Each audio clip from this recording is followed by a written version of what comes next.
First Sam, chapter 17 and 40. And he took his staff in his hand, and chose him 5 smooth stones out of the brook, and put them in a shepherd's bag which he had, even in a scrip. And his sling was in his hand, and he drew near to the Philistine. And the Philistine came on and drew near unto David, and the man that bare the shield went before him. And when the Philistine looked about and saw David, he disdained him, for he was but a youth, and ruddy, and of a fair countenance.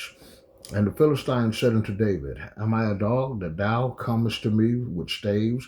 And the Philistine cursed David by his gods. And the Philistine said to David, Come to me, and I will give thy flesh unto the fowls of the air, and to the beasts of the field. Then said David to the Philistine, Thou comest to me with the sword, and with the spear, and with the shield, but I come to thee in the name of the Lord of hosts, the God of the armies of Israel, whom thou hast defied.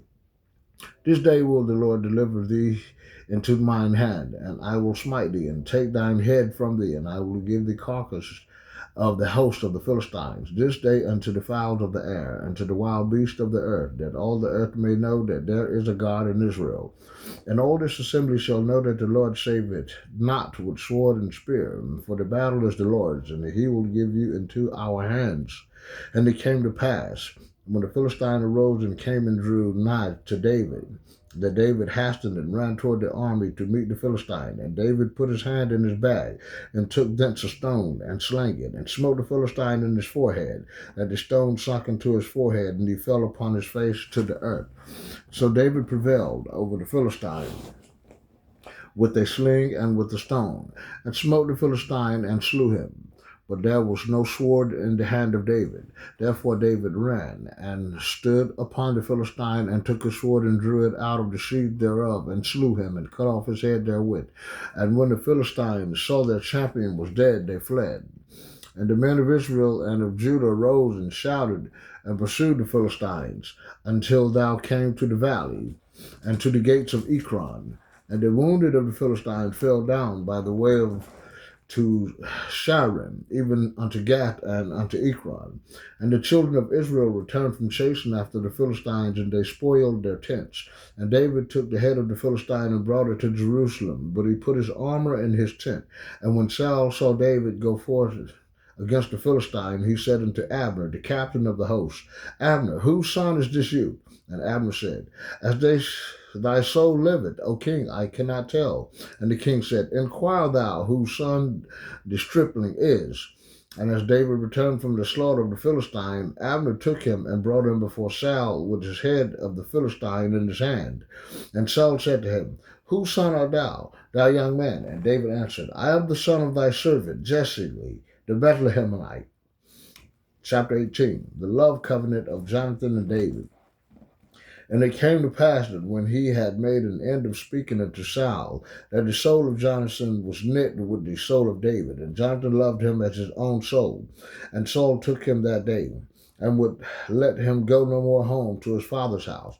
Then Jonathan and David made a covenant, because he loved his own soul. And Jonathan stripped himself of the robe that was upon him, and gave it to David, and his garments, even to his sword, and to his bow, and to his girdle. And David went out whithersoever Saul sent him, and behaved himself wisely. And Saul set him over the men of war, and he was accepted in the sight of all the people, and also in the sight of Saul's servants. And it came to pass as they came, when David was returned from the slaughter of the Philistine, that the women came out of all the cities of Israel, singing and dancing to meet King Saul, with tabrets, with joy, and with instruments of music. And the women answered one to another as they played, and said, Saul had slain his thousands, and David his 10,000s. Saul's jealousy of David, whom he endeavors twice to kill. And Saul was very wroth, and the saying displeased him, and he said, They have ascribed unto David 10,000s, and to me they have ascribed but thousands, and what can he have more but the kingdom? And Saul eyed David from that day and forth. And it came to pass on the morrow that the evil spirit from God came upon Saul, and he prophesied in the midst of the house. And David played with his hand, and as at other times, and there was a javelin in Saul's hand.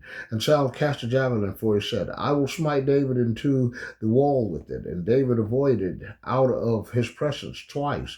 And Saul was afraid of David, because the Lord was with him, and was departed from Saul. Therefore Saul removed him from him, and made him his captain over 1,000, and he went out and came in before the people. And David behaved himself wisely in all his ways, and the Lord was with him. Wherefore, when Saul saw that he behaved himself wisely, he was very afraid of him. But all Israel and Judah loved David, because he went out and came in before them. And Saul said to David, Behold, my elder daughter, Merab, her will I give thee to wife. Only be thou valiant for me, and fight the Lord's battle. For Saul said, Let not mine hand be upon him, but let the hand of the Philistine be upon him. And David said unto Saul, Who am I, and what is my life for my father's family in Israel, that I should be son-in-law to the king?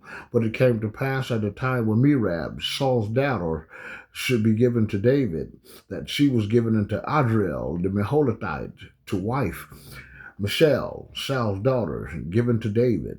And Michal, Saul's daughter, loved David, and they told Saul, and the thing pleased him. And Saul said, I will give him her, that she may be a snare to him, and that the hand of the Philistines may be against him. Wherefore Saul said to David, Thou shalt this day be my son-in-law, and the one of the twain.